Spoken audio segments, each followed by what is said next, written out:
স্থানটো আছিল আমাৰ ইতিমধ্যে দিহিৰা ব্লক কমিটিৰ তৰফৰ পৰা কণ্টিনিউ মোটামুটি চলি আছে যে আমাৰ সম্বৰ্ধনা প্ৰাক্তন যিবিলাক অবৰকৰ্মী আছিল 2011, 12, 13 যিবিলাক অবৰকৰ্মী সেইসকল ব্যক্তি আহি জিএছপি দলত জইন কৰিছে আৰু জিএছপি দলৰ হকে কাম কৰি আছে আৰু তেখেতসকলক আমি এই চেগতে এটা সম্বৰ্ধনা দিয়াৰ কাৰণে এই অনুষ্ঠানটো পাতি আছো। আজি 3 নম্বৰ ইয়াৰ আগত পাখামাৰা চৈবাৰী বৰবৰী ভিচিডিচিত অন্তৰ্গত হৈ গৈছে। তাৰপিছতে হৈছে আমাৰ চাউলকাৰা ভিচিডিচিৰ অন্তৰ্গত যিবিলাক আছিল তেওঁলোকৰ হৈছে। আজি আমাৰ এই দুমুনি তাৰপিছত আপোনাৰ কৰমতলী ডাঙৰীগাঁও ভোগপাৰা ভিচিডিচিৰ অন্তৰ্গত যিবিলাক জ্যেষ্ঠ নাগৰিকসকল আছে যিসকল জ্যেষ্ঠ কৰ্মীসকল আছে তেখেতসকলক লৈ আজি এই সভাখন অনুষ্ঠিত কৰা হৈছে। আজি যথেষ্ট সংখ্যক আমাৰ প্ৰাক্তন অবৰকৰ্মী বা জিএছপি কৰ্মী আহিছে। ভাল লাগিছে, অতিকৈ ভাল লাগিছে।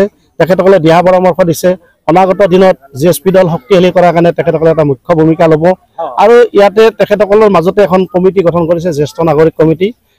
দিহিৰা পৰিষদীয় সমষ্টিৰ অন্তৰ্গত তেখেতসকলে আজি কমিটি এখন গঠন কৰিছে। গতিকে আমি আশা কৰিছোঁ অহা দিনবোৰত বা বিটিচি নিৰ্বাচনত এই জ্যেষ্ঠ নাগৰিকসকলে পূৰ্ণ সহযোগ কৰিব জিএছপি দলক।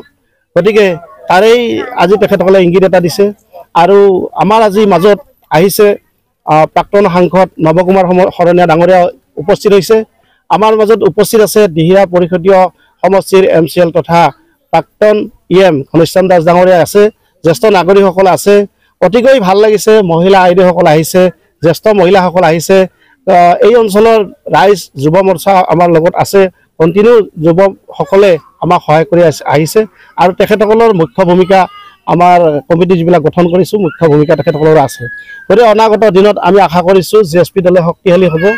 আৰু আজি এটা ৰাইজক আমি মেছেজ দিয়া হৈছে যে সদ্য ঘোষিত যি বিটিচি অঞ্চলত আমাৰ প্ৰাদেশিকৰণ নোহোৱা স্কুলবিলাক আছিল এই প্ৰাদেশিকৰণ নোহোৱা স্কুলবিলাকক ইতিমধ্যে বিটিচি চৰকাৰখনে এটা আমাক ৰাইজৰ মাজত এটা প্ৰতাৰণা কৰিছে। যিবিলাক আজি ধৰ প্ৰাদেশিকৰণ নোহোৱা স্কুল আমাৰ বহুত আছিল তেওঁলোকে কি কৰিছে এতিয়া যে যিবিলাক বড়ো মিডিয়ামৰ স্কুল যিবিলাক বড়ো মিডিয়াম স্কুল আছে সেইসকল মানে স্কুলহে প্ৰাদেশিকৰণ কৰিছে।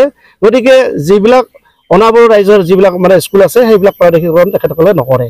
গতিকে সেই মেছেজটো আজি আমাৰ এই সভাৰ জৰিয়তে ৰাইজক দিয়া হৈছে যে ৰাইজে নিশ্চয় ইয়াৰ উচিত প্ৰত্যুত্তৰ 2025 চনত চৰকাৰখনক দিব।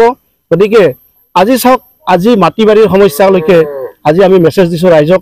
মাটি বাৰীৰ যিবিলাক সমস্যা যে প্ৰমোদ বড়োৰ চৰকাৰৰ নেতৃত্বত যিখন চৰকাৰ হ'ল এই চৰকাৰৰ দিনতেই চিঠা নামজাৰি বন্ধ হ'ল।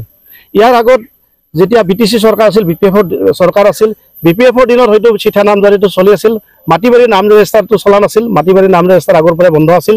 কিন্তু